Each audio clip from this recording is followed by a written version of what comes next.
knock sensors, right? But for this SPN, it's code that we got 3361 FMI4. So goddamn, doing off my basic research,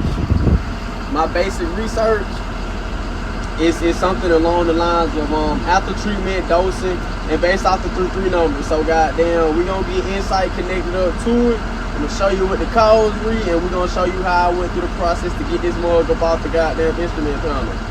And we're gonna show you how I went through the process to get this mug up off the goddamn instrument panel. Top of the morning. So goddamn tapping back in with the check engine like the D-rate shit, you know. Back, I got Cummins Insight connected. So we finna.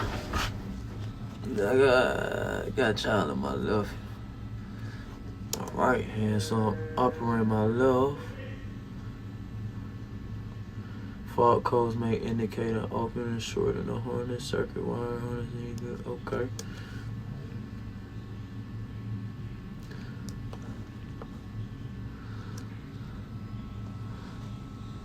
These are the codes that I'm looking at. Depth dosing units, voltage below normal, short at the low source. Dosing unit fluid, temperature erratic. So we had all of them occur at one time. Let's see how soon this one was. 55 990 3748 155 89 35 04. So it's within that 25-hour time frame. We're gonna check in. Let me that I got a short, right? So on my temperature wire.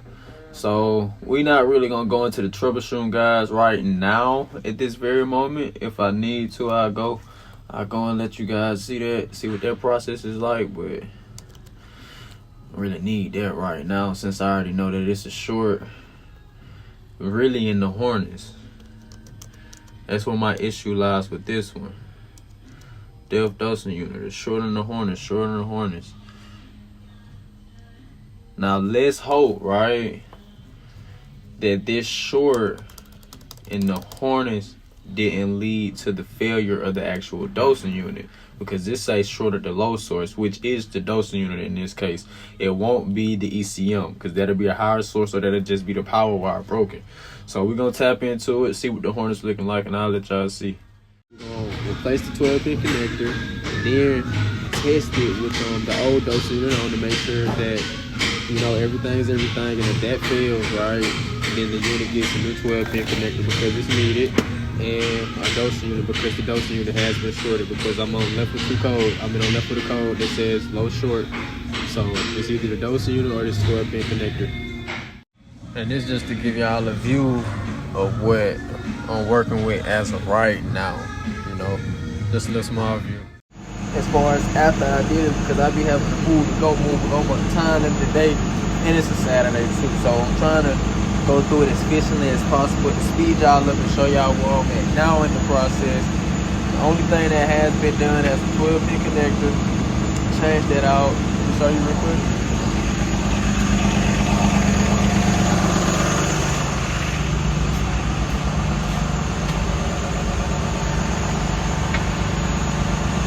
Change that out.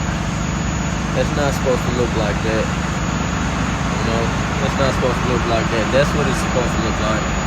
Unfortunately, in this case, this pin is coming out right here. I just use this for a reference point. But after I did this, I tested it. Well, it wouldn't allow me to test because an issue still live. So it wouldn't allow me to test the dosing unit. So they let me know that my issue was the actual dosing unit. So I went back, changed out the dosing, got a new dosing unit on there. I'll show y'all.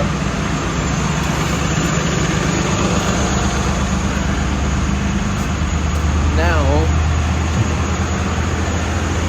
with the new dosing unit on, we building pressure now. Everything went clear. Well, I cleared the fault codes. Alright, everything went inactive.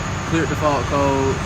After I had to come back in. And one thing about clearing fault codes, I know a lot of people know, they might say something about it, but some codes do have to be cleared. In this case, this code actually didn't have to be cleared because of the troubleshoot procedures. It went inactive like it said it would, But I want to go through, clear out the code. During the process of testing and going through everything, troubleshoot, I unplugged the 12-pin connector, had the truck on, so it shot a numerous of the codes that comes along with that 12-pin connector. So it was just a mess. So I didn't want all them codes up. So I came back, cleared everything. After I cleared everything, my D-rate codes were my only codes that were active. Now we got, if we get our temperature high enough, I don't think our temperature is high enough at this very moment on our outtake and intake. But once we get that dosing command position to open up, we'll be good to go on all. Kids back up. Also free update. Number 1, free game. If you ever come across this, is where I was taught to identify this issue quick. Cooling lines going to your depth pedal, right?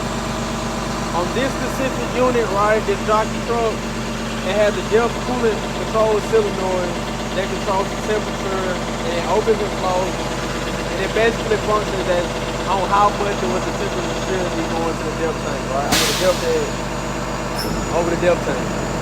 So a good way to let you know that that control solenoid is faulty or going out, outside of reading its numbers itself, right?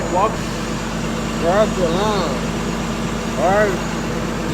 Now those lines are hot. The reason why they're hot is because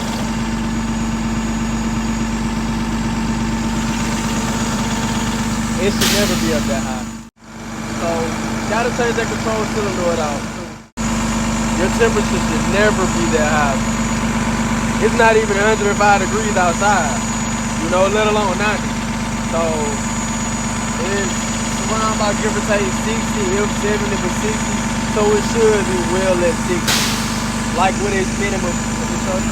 If it was around its minimum, and the minimum was its maximum still right now at this point, then that'll be okay. But since its minimum was 72, and that's been a long time ago, and now it's at 106, so now what this is gonna cause, my depth quality to go down, right?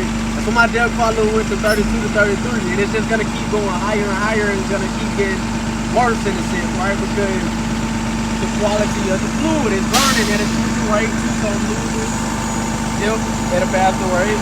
On top of that, my quality is downgrade because of the heat. So gotta change that control solenoid out.